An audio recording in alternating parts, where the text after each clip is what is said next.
Hey everyone, Dan here. Today, I'll give you the tools to solve any problem with the formula column. Let's get started. Say you're tracking vacation requests and need to calculate workdays between dates. You can save time and effort with a simple formula. To start, add the formula column to your board here. It's worth noting that the formula column is only available to Pro and Enterprise users. Thanks to this extensive list of functions, our formula column gives you the power to calculate just about anything. For instance, to calculate workdays, we have a handy workday function. As you can see, each function provides a brief description and an example of how to use it. After adding the function, we'll scroll back up and add our end date column and start date column, separated by a comma.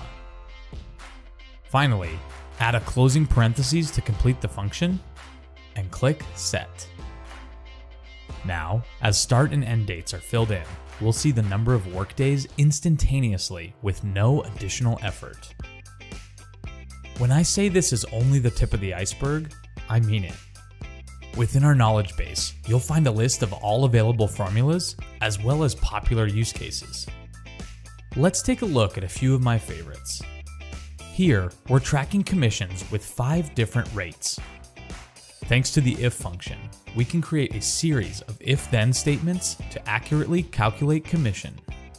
For instance, if our status column equals rate 1, multiply total sales by 25%. Now, you can dynamically update commissions with a simple status change. Not bad, right? What if you bill by the hour? In this case, we can multiply our hourly rate by the value in the time tracking column to calculate the invoice amount as we go. By adding a simple round function, we'll ensure that our output is rounded to the nearest cent. Not too shabby. Before we go, I wanted to share a few more helpful tips. First, for an extensive list of our favorite formulas, check out our Formula Use Cases article. Save time and effort by copying and pasting these formulas into your board.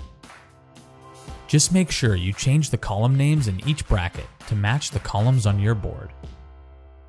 Speaking of column names, whether pasting an existing formula or building them from scratch, be sure the columns you're referencing are entered exactly as they appear on your board. Finally, don't forget to close your statements with parentheses. Each statement must include opening and closing parentheses. If you run into trouble, ensure you've closed each statement properly. That's it for now. Click here for more on formulas and all things monday.com.